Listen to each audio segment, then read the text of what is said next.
vendredi de l'année 2024. Mesdames et messieurs, bonjour. Au sommaire de cette édition, le porte-parole du président de l'Assemblée nationale a éclairé l'opinion publique sur les propos de Louis Vlavonou relatifs à la révision de la Constitution et de refonte de tout le système. Il a clarifié la notion d'Assemblée constituante sortie il y a quelques jours par le président de l'institution parlementaire.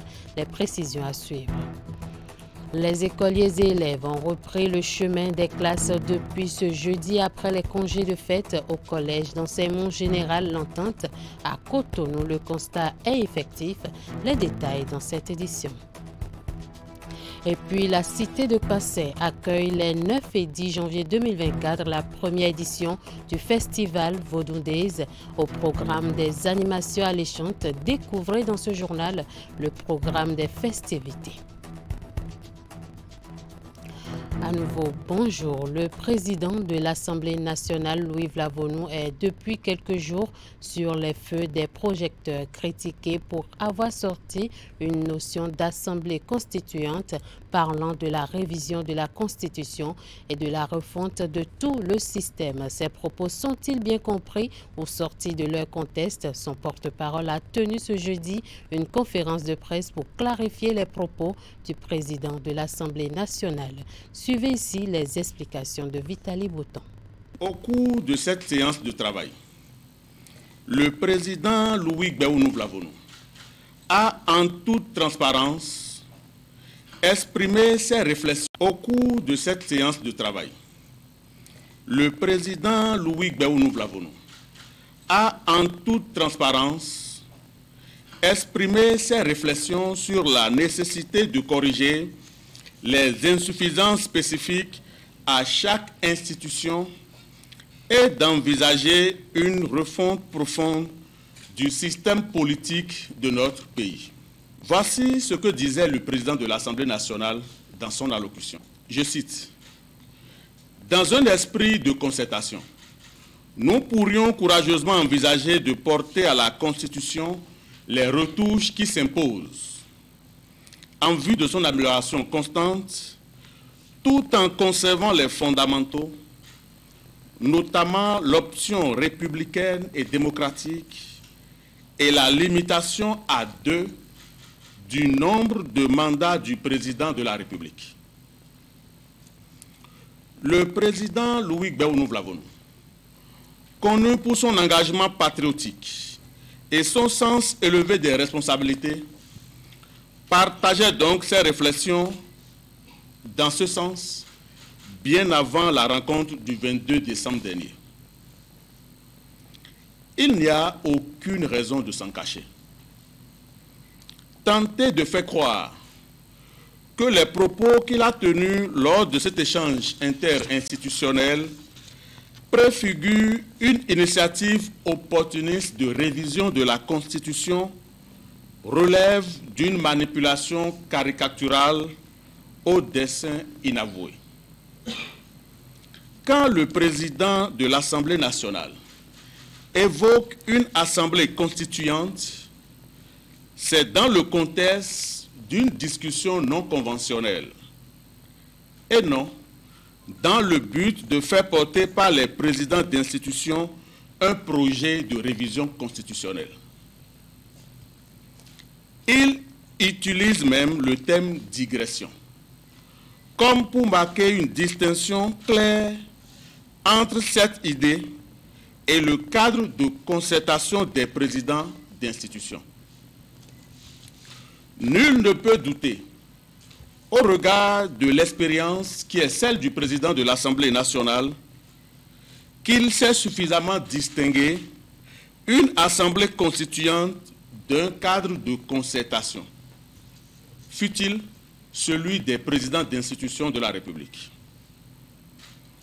Pour rappel, une assemblée constituante, aussi appelée convention constitutionnelle, est une institution collégiale ayant pour tâche la rédaction ou l'adoption d'une constitution. C'est donc à juste titre que le président Louis Vlavonou parle de digression. En conclusion, la polémique entourant la diffusion sélective des propos du président Louis Gbéounou Vlavonou est infondée. Je vous exhorte à prendre en compte le contexte de cette déclaration et à rejeter d'emblée les tentatives de manipulation qui servent à semer la confusion à des fins politiciennes. Voilà qui est dit quelques jours après les fêtes de fin d'année. Élèves et enseignants renouent avec le chemin des classes. Ce jeudi 4 janvier 2024, la reprise des classes a été effective dans les écoles. Une équipe de la rédaction a effectué une descente au collège d'enseignement général L'Entente à Agla, dans Cotonou. Pierriane Aloyon, Candide Rourintor.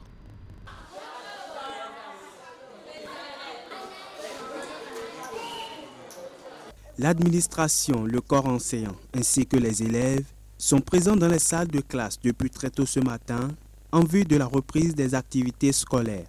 Les fêtes ont véritablement pris fin dans ce collège d'enseignement général et désormais place au travail. La matinée de ce jeudi 4 janvier 2024, jour de la reprise des classes, a été meublée par la succession des cours dans chaque classe. Dans le rang des élèves, au-delà d'une bonne reprise des classes, les enseignants leur ont réservé un bon accueil. On a bien repris les cours, les enseignants étaient là, tout est passé dans l'ordre comme on a toujours voulu. La rentrée a bien commencé avec les enseignants, ça a bien commencé, on a déroulé bien les cours. Avec les amis, on s'est salués, on s'est retrouvés dans l'année 2024 par la grâce de Dieu. La reprise a été très bien. Les enseignants et les professeurs nous ont bien accueillis. Cette reprise n'a pas été comme je l'ai imaginé. Moi, je pensais que la reprise serait avec des interrogations surprises. Mais ça n'a pas été comme ça. Les enseignants, eux aussi, manifestent leur joie de revoir leurs élèves afin de poursuivre leurs différents programmes de cours pour parvenir à de bons résultats en fin d'année. Ce matin, moi j'ai cours à 7h, je suis arrivé à 7h quand même, les enfants, les apprenants ils sont là.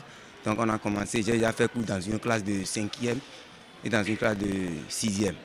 Donc je suis en 4e maintenant, en train de faire mon cours correctement. Donc les enfants suivent correctement, ils sont arrivés quand même. Les cours ont normalement repris avec autant de sérieux. Les apprenants sont dans les classes, les collègues enseignants sont là, l'administration également est au rendez-vous et les cours ont repris pour qu'à la fin de l'année, nous enregistrons d'excellents résultats. Déjà à 7 heures, tous les acteurs concernés sont déjà au cours. L'administration est là, les élèves, les enseignants, ils sont tous présents.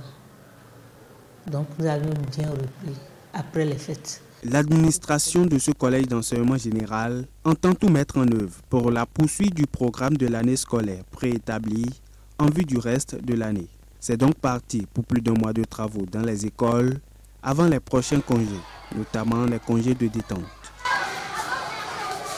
Je l'annonçais en début d'édition, Ouida accueille les 9 et 10 janvier 2024 la première édition du festival Vodou Days, une version améliorée de la célébration des religions endogènes. Mais parallèlement à cette date, des événements sont prévus pour annoncer les festivités. Le programme, c'est à découvrir avec Francais Lamonceau. Le vaudou est à l'honneur dans la cité de Kouassé dès ce samedi 6 janvier 2024 au Centre culturel de rencontre internationale CCRI John Smith. En avant-goût au festival Vodou Days qui démarre le 9 janvier, le public béninois et étranger présent a droit à un spectacle de vaudou et de jazz. Laura Prince, Louis Godwin, Tilda Amino, Nawadja et Toto Atchadeji sont les artistes à retrouver sur scène ce samedi dans le jardin du CCRI. Une caravane brésilienne avec le groupe Bantu Afro-Brasileiros va également sillonner la ville de Ouida les 6 et 7. Elle prend départ près du fort portugais pour échouer dans la cour de l'hôtel de ville. À partir du 9 janvier 2024, la plage de Ouida va accueillir les festivités, à savoir animation, village d'exposition, mais surtout le concert géant avec comme affiche les artistes internationaux Yemi Alade et Kofi Olomide. Le 10 janvier, dernier jour du festival, sera marqué par la grande cérémonie vaudou et le spectacle de musique traditionnelle. Dans quelques jours, les divinités seront à l'honneur dans la cité historique de Kpassé à travers la célébration des Vaudondés. En prélude à l'événement, une de nos équipes était à Ouida pour faire un zoom sur le culte Egungun, l'une des divinités les plus respectées et craintes par le public. C'est un culte voué aux morts, sinon aux revenants. Ulrich Gaba nous transporte dans la cour de Baba Anago pour vivre l'une des prestations des Egungun. Je vous laisse apprécier.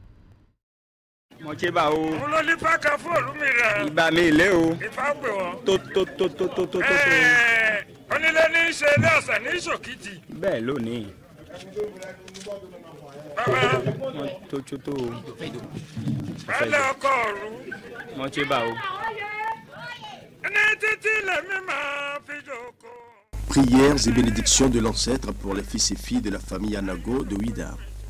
25 ans après son décès, Baba Anago revient sous la forme de Egungun sur invocation de ses enfants.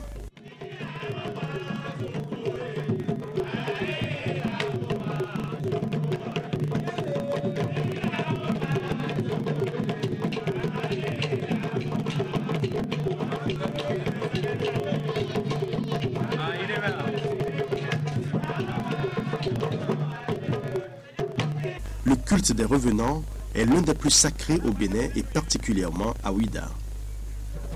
Dans son accoutrement fait de tissus richement brodés aux motifs divers et le visage couvert de cauris, l'ancêtre se réincarne l'instant d'une cérémonie pour partager des moments de libation avec les vivants à travers des chants et des danses. Baba, Emika wa kpabasun do titon akpabasun anagonton eklero eyo na ele koblewa ewen ya kpabasun o mi lo kuto titon donc kwete mo fait pe tole obi ya kpabasun donc ye kubo yo ele davo ye mele mo wa.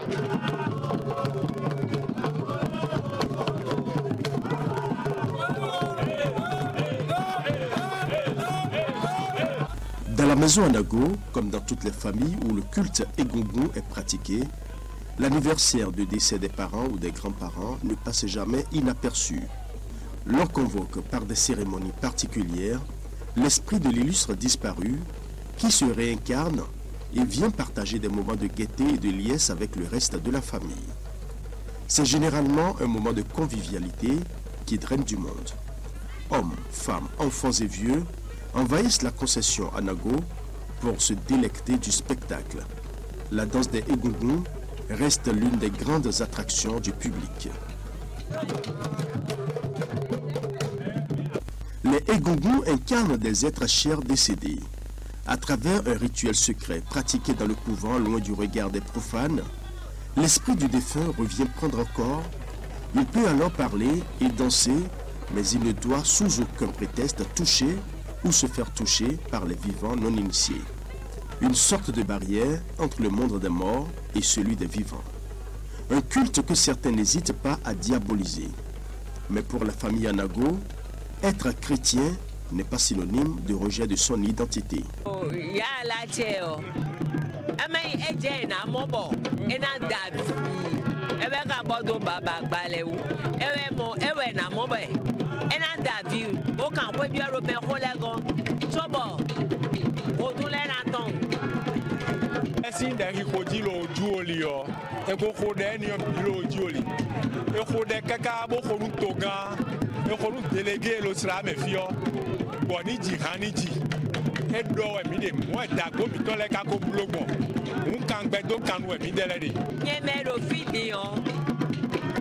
Papa mi tɛ tɔn ci mi dɛlɛ o suno ko mi nɔnɔ bɛɛ bolo ba tɛ nu mi ka ye école des sœurs ko bɛ si se sebe n jɛ bo i communion e bɛ sun an tɔn bɛɛ ga ya na mi confirmation o bɛɛ ga ya tiɲɛ mi bon garanti wɛna mi confirmation moi des CM2, une communion solennelle. À mon pays, les vidéos, à mes salons, ils peuvent, mais nous nous comptons des millions de méwanyelo. Et ouais, nado, ouais, chobo de missionnaire les temps.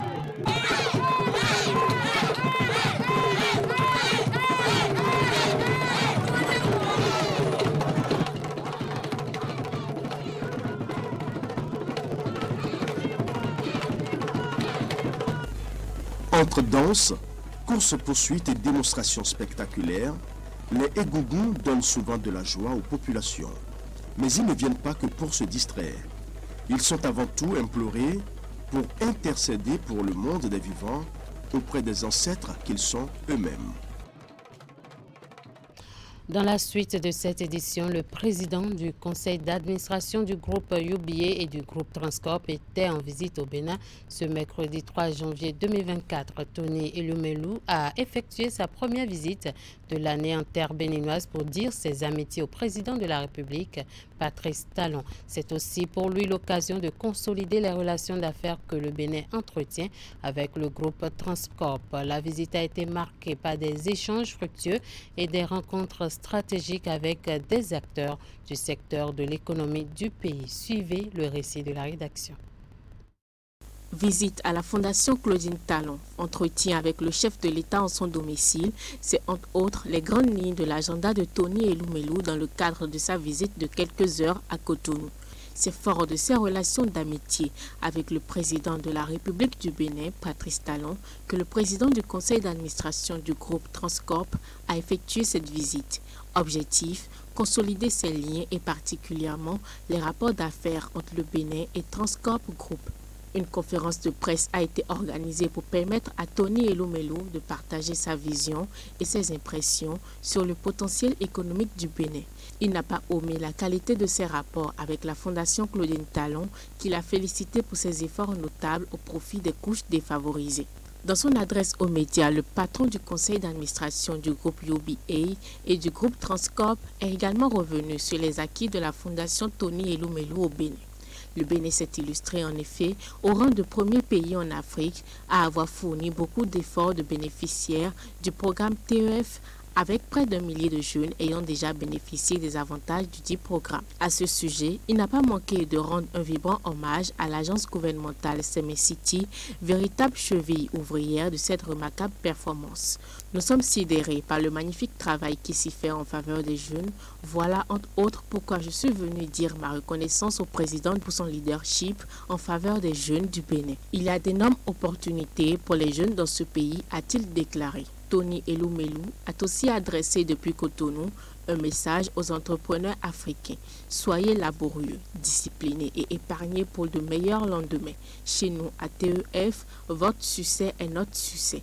Le succès de l'Afrique réside entre vos mains en tant que jeune entrepreneur, a-t-il exhorté. Cette visite a indéniablement renforcé les relations bilatérales et ouvert de nouvelles perspectives pour le développement économique du Bénin, témoignant de l'importance des collaborations dans le paysage économique mondial.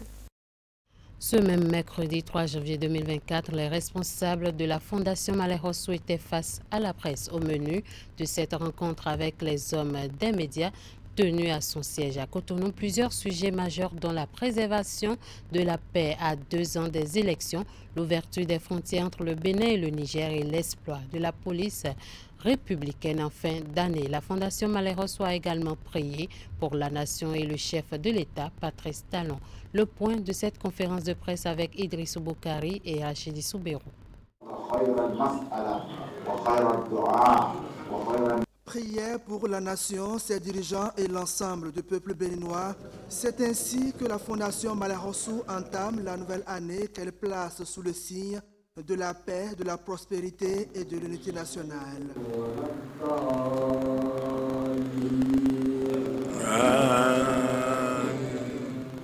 Lecture de Saint-Coran pour invoquer grâce et bénédiction d'Allah sur le Bénin à 2 ans des élections. Les propos belliqueux et attentatoires à la paix doivent être proscrits de toutes nos lèvres. Citoyens et politiciens que nous sommes, nous devons savoir tourner 7 fois la langue avant de parler. Et c'est ce que nous enseigne le prophète Muhammad. Paix et salut d'Allah sur lui. Nous en appelons à tous les acteurs politiques à transcender les querelles personnelles et les invectives stériles pour se concentrer sur l'essentiel des questions de développement durable de notre cher et beau pays, le Bénin. Les relations entre le Bénin et le Niger préoccupent également El Hadji Yacoub Maleh Rossou et les membres de la Fondation. Le président Patrice Talon bénéficie de leur soutien sur la question d'ouverture des frontières entre les deux pays voisins. Nous profitons de l'occasion pour demander également au chef de l'État, son Excellence le président Patrice Talon, de ne pas se décourager dans la négociation en cours pour l'ouverture des frontières entre le Bénin et le Niger. Nous sollicitons par ailleurs votre bienveillance afin de nous autoriser à échanger avec nos frères et sœurs du Nigeria et du Niger, dont la majorité sont des musulmans. Et comme je l'ai dit, il est conscient et responsable. Mais je lui demande d'avoir le courage, le peuple est derrière lui. Ouvre la frontière entre le Niger et le Bénin. Parce que c'est nous qui souffrons. La CEDEAO ne souffre pas. Ils ont mis dedans. Et ils ont reculé. Monsieur Patrice Talon, ouvrez la frontière. Personne ne peut rien contre vous. Voilà la vérité à qui veut l'entendre. Nous ne parlons pas la langue des politiciens. On vous dit les quatre vérités. Ouvre la frontière et Dieu va te bénir. Et Dieu va bénir le Bénin. La paix, l'amour et le développement. Ce sont les trois principes cardinaux qui caractérisent et gouvernent les actions de la Fondation Maleh Rossou. Cette sortie médiatique a été une occasion pour présenter les vœux du nouvel an au chef de l'État, les membres de son gouvernement et le peuple béninois.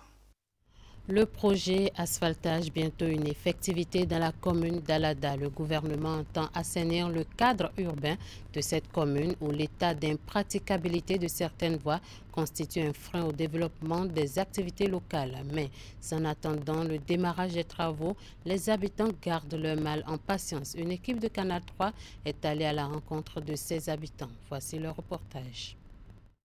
Alada, ville située à 58 km de Cotonou. Dans cette commune, chef-lieu du département de l'Atlantique, motocyclistes et automobilistes vivent un calvaire quotidien sur les différentes artères qui traversent la cité des Adjaroutans.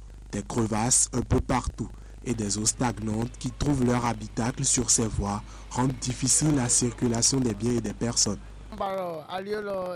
Je souhaiterais que les travaux de cette voie soient effectués parce que nous les automobilistes, nous souffrons vraiment. Je demande à son Excellence le Président de bien vouloir nous venir en aide. Nous souffrons beaucoup sur cette voie chaque fois que nous l'empruntions. Des trous par-ci, par-là. Franchement, si les travaux sont faits, ce serait une bonne chose. Des cris de détresse qui ne laissent pas indifférent le pouvoir central. Bientôt, le projet asphaltage va voir le jour sous les cieux de la commune d'Alada. Une nouvelle qui apparaît donc comme une lueur d'espoir après tant d'années d'espérance. Je suis vraiment content parce que l'État a décidé de refaire cette voie, parce que c'est notre souhait depuis bien longtemps. Nous remercions le président Patrice Talon. Cette voie traverse Alada et va jusqu'à Bopa. Si les travaux sont réalisés, Talon deviendra président autant de fois qu'il le souhaite, parce que notre souffrance est immense. Si les travaux de cette voie sont réalisés, ce serait vraiment une bonne chose pour nous les populations d'Alada.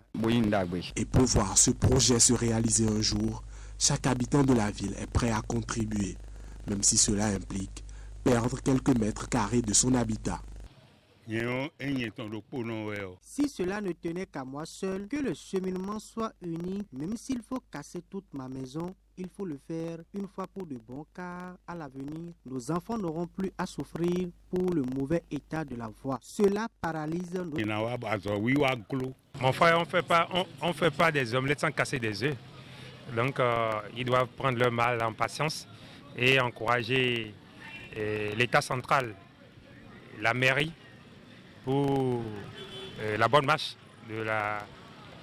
du chef-lieu de l'Atlantique, parce qu'Alada est le chef-lieu de l'Atlantique, du département de l'Atlantique. Donc il urge que tout le monde contribue à cela. Avec l'avènement du projet asphaltage dans la commune d'Alada, l'enthousiasme se ressent chez les uns et les autres. Outre le manque d'infrastructures, certaines localités de la commune sont confrontées à un manque d'électricité.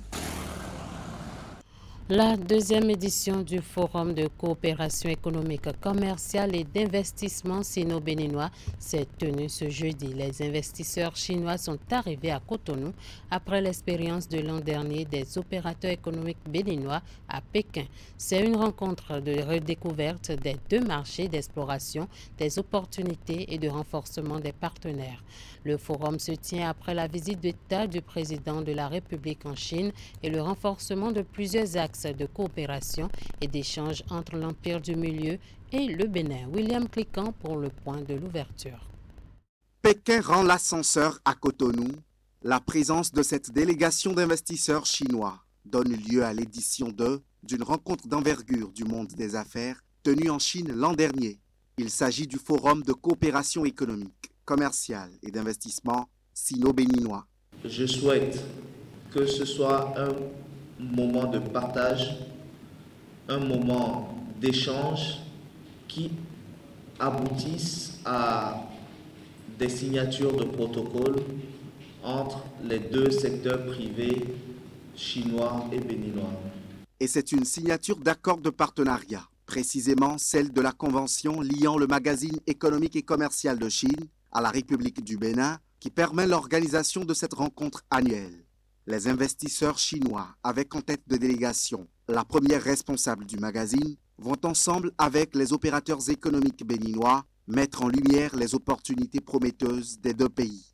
Le forum est donc un moyen pour eux de continuer à explorer les voies d'ouverture des marchés respectifs aux communautés d'affaires. Alors, pour les opérateurs chinois, en visite ici au Bénin, il faut d'abord découvrir avec les yeux, avec les oreilles, mais aussi avec le cerveau, pour connaître le changement du Bénin, la différence du Bénin. Le changement du Bénin d'aujourd'hui et le Bénin d'hier. La différence du Bénin d'aujourd'hui avec les autres pays africains.